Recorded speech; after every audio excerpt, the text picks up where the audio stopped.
కేసులో పెట్టాం. ఎవరి మీద కూడా ఏది ఒకటి లైట్ కేసు ఇంకోటి ఇది పెట్టి ఇవన్నీ చెయ్యమన్నమాట. అది మీకు అది కూడా చెప్పాలి. సో సోషల్ మీడియాలో అనవసరంగా దీంట్లో ఏదో మనం కొత్త ఏదైతే అనవసరమైనట్టు దానికి ఎగ్జైట్ అయిపోయి చేయాల్సిన అవసరం లేదు. పోలీసు టఫ్ యాక్షన్ ఉంటుంది, ఫెయిర్ యాక్షన్ ఉంటుంది, చాలా న్యాయపరంగా ధర్మంగా చేసేటటువంటి యాక్షన్. సార్ నిన్న జరిగిన ఇన్సిడెంట్లో చాలామంది అమాయకులను లాఠీచార్జ్ చేశారు సార్, చాలా ఇబ్బందులు పాలయ్యారు. వాటి పరిస్థితి సార్, వాళ్ళపైన ఎలాంటి యాక్షన్ తీసుకుంటారు? ఇప్పుడు అమాయకులు అని మీరు ఎలా అంటారు? వాళ్ళ అక్కడ పోలీస్ స్టేషన్ దగ్గరకు వచ్చి మీరు ఆ గోల్ని ఇది పట్టుకొని ఇన్ఫర్మేషన్ ఇవ్వాలి. సో వచ్చినప్పుడు లాఠీ చార్జ్ చేయాల్సి వస్తుంది, తప్పకుండా అక్కడ డిస్పర్స్ చేయాల్సి వస్తుంది. దాన్ని డిస్పర్స్ చేయడం దాన్ని మీరు అమాయకంగా దాన్ని పోలీస్ తప్పనంటారు. డిస్పర్స్ చేయాలి. యాక్చువల్గా అది నేను చెప్పేది అదే. ఇంతమంది వీళ్ళు ఎవరు తిరుగుతున్నప్పుడు ఒక సంఘటితంగా అసలు తిరగనివ్వకూడదు. వేరే దగ్గర అట్లా లేదు కదా, ఏమన్నా ఉంటే సమాచారం ఇవ్వాలి. మీరు ఇచ్చిన తర్వాత పోలీస్ యాక్ట్ చేయాలి. పోలీస్ యాక్ట్ చేయలేదు అనుకోండి, అక్కడ పలానా చోట పశువులు ఉన్నాయి, క్యాటిల్ ఉన్నది, గోవులు ఉన్నాయి, దీనికి సంబంధించి మీరు ఇన్ఫర్మేషన్ ఇచ్చినా కానీ యాక్ట్ చేయట్లేదు అంటే అప్పుడు ఇమీడియట్గా అడుగుతాం ఎందుకు యాక్ట్ చేయట్లేదు. మీరు చెప్పు పలానా చోట ఇదిగో పలానా చోట అన్ని చోట్ల పట్టుకుంటున్నాం కదా, చెక్ పోస్టులు ఉన్నాయి అన్నీ వేస్ట్ అని అంటున్నారు. 100 క్యాటిల్ రోజు పట్టుకుంటున్నాం. మీరు చూస్తే కనుక రాష్ట్ర వ్యాప్తంగా జరిగే చెక్ పోస్టులు 100 క్యాటిల్ పట్టుకుంటున్నాం. ఛత్తీస్గఢ్ నుంచి వచ్చే పట్టుకుంటున్నాం, ఒరిస్సా నుంచి వచ్చే పట్టుకుంటున్నాం, ఎక్కడికక్కడ చాలా చోట్ల పట్టుకునే ఉన్నాయి. అవన్నీ మేము మీడియాకి ఇవ్వట్లేదు. చెక్ పోస్టులు వృధా అంటే కనుక అలా కాదు.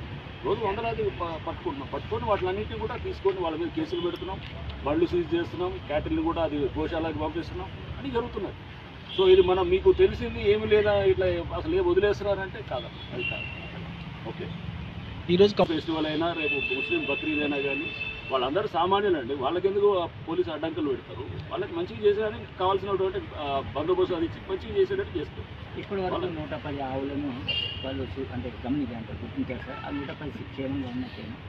110 ఆవులు కాదు మీరు అనేది క్యాటిల్. దాంట్లో ఆవులు 4-5 ఉండొచ్చు, లేకపోతే ఏది ఉన్నా కానీ కూడా ఈ ఆవులా లేకపోతే అది ఏది పులుసా లేకపోతే ఇంకేదన్నా వేరేది ఏమన్నా ఇది ఎద్దులు ఉన్నాయా లేకపోతే ఏమున్నాయి అనేది అది ముందు అది అని చెప్పి పోతున్నాం అన్నాం. మనం ఆడ ముందు ఏంటంటే దిమాగ్ ఆడ వాడుతున్నాము.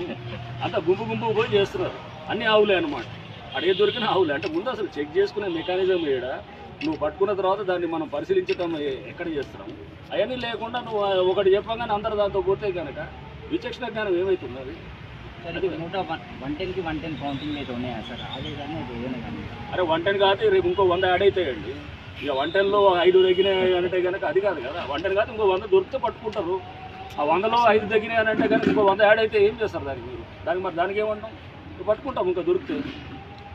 సో అట్లా కాదు 5 ఉన్నాయా లేదా 3 ఉన్నాయా నీకు ఆ సంఖ్య తెలియదు. నేను అనేది మీరు 100లో 5 ఉన్నాయా 10 ఉన్నాయా అనేది కాదు. ఇప్పుడు రేపు ఇంకో 100 పట్టుకుంటారు. ఇప్పుడు ఇంకా అన్ని చోట్ల జరుగుతూనే ఉన్నాయి కదా రోజు. ప్రతిరోజు 100లాది పట్టుకున్నాం, ఇప్పుడు వేలాది పట్టుకున్నాయి. లాస్ట్ 1 వీక్లో పట్టుకుని కేసులు పెట్టినారు. ఇక్కడ కూడా చేస్తారు. రేపు ఇక్కడ చెప్పిన పోలీసు వాళ్ళు గనక తీసుకోవాల్సిన చర్యలు తీసుకోకపోతే అసలు ఫస్ట్ ఆఫ్ ఆల్ వీళ్ళు హిందూ లీడర్స్ లేదా హిందూ ఎవరైతే యాక్టివిస్ట్ ఉన్నారో వాళ్ళు వచ్చి ఆడ స్పాట్కి రాకూడదు. అంటే కాంటాక్ట్ సిచ్యువేషన్ అవ్వకూడదు.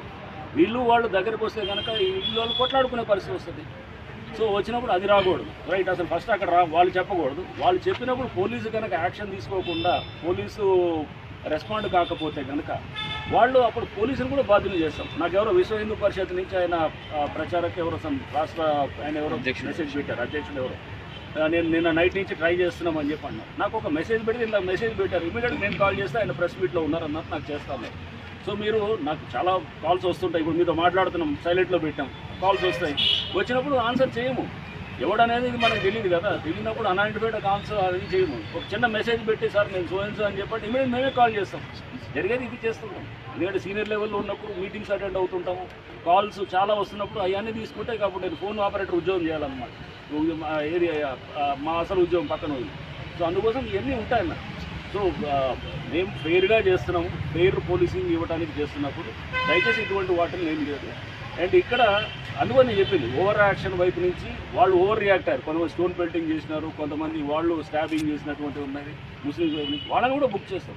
దీంట్లో సామాన్యుల్ని ఈ ఎవరైతే ఈ దీంట్లో హిందూస్లో అయినా కానీ ముస్లిమ్స్లో కానీ ఈ క్రిమినల్ పరంగా ఉన్న వాళ్ళని సెపరేట్ చేయాలి. సామాన్యుల్ని ఇబ్బంది పెట్టకూడదు. అందుకోసం సీసీ కెమెరా ఫుటేజ్ అన్నింటినీ కూడా చాలా నిశ్చితంగా పరిశీలిస్తున్నాము. పరిశీలించి పోలీసు వైపు నుంచి కూడా జాగ్రత్తగా తీసుకొని ఆ వీడియోలో మనకి క్లియర్గా అతన్ని మేకౌట్ అయిన తర్వాతనే వాళ్ళని బుక్ చేస్తాం. అంతేగాని ఎవరైనా వాళ్ళని అమాయకుల్ని ఎవరన్నా మీరు ఎక్కడన్నా మమ్మల్ని అమాయకుల్ని బుక్ చేశారంటే కానీ ఇమీడియట్గా మీరు ఎస్పీ గారు చెప్పచ్చు, లేక నా నెంబర్ కూడా మీరు తీసుకోవచ్చు, తీసుకొని మెసేజ్ ఇవ్వచ్చు. మమ్మల్ని అమాయకులు బుక్ చేస్తున్నారంటే మేము కొంతమందిని తీసుకొచ్చి ప్లేసెస్లో ఉన్న వాళ్ళే ఉన్నారు. వాళ్ళని అడిగితే ఎవరికి వాడు మేము అమాయకులు అని అంటారు. ఎవరికి వాడు నువ్వు ఆ గుంపులో ఉంటే కనుక ఆ గుంపులో ఉండి నువ్వు యాక్టివ్గా ఉంటే కనుక చాలా అన్నమాట. దాన్నే మాబ్ మెంటాలిటీ అంటారు. దాన్ని ఐపీసీలో మనం అంటారు. ఐపీసీలో దాన్ని కామన్ ఆబ్జెక్ట్ కామన్ ఇంటెన్షన్ అనేది. అంటే నువ్వు ఆ గుంపులో ఉండి నువ్వేం చేయకపోయినా కానీ నువ్వు కూడా బాధ్యత అవుతావు. 9 మంది దాకా ఎవరు హిందూస్ వైపు నుంచి అరెస్ట్ చేశారు.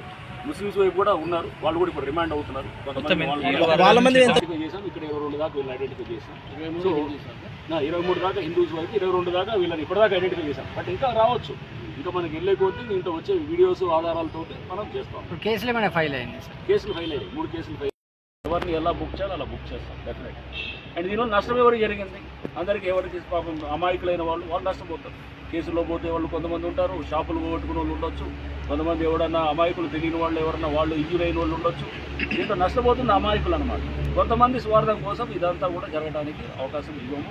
సో దీనికి తప్పకుండా ఎవడు ఏ పార్టీ అయినా, వాళ్ళు బీజేపీ అయినా లేకపోతే కాంగ్రెస్ అయినా టీఆర్ఎస్ అయినా ఎంఐఎం అయినా ఎవరు వదిలేదు ఉండదు. దీంట్లో తప్పు ఉంటే తప్పే, అంతే స్ట్రిక్ట్ ఉంటుందన్నమాట. సో దీన్ని చాలా స్పష్టంగా చెప్పదలుచుకున్నాం. ఓకే, కొంత వెరసి ఏంటంటే ఫస్ట్ వీళ్ళు అరెస్ట్ అయినారు, కాసేపు వీళ్ళు డిలే అవ్వచ్చు. డిలే అవ్వడంతో వీళ్ళని ఎవరిని కూడా వీళ్ళని వదిలేది ఏమి ఉండదు. దానికోసం స్పెషల్ అయిన టీమ్స్ పెడతాము.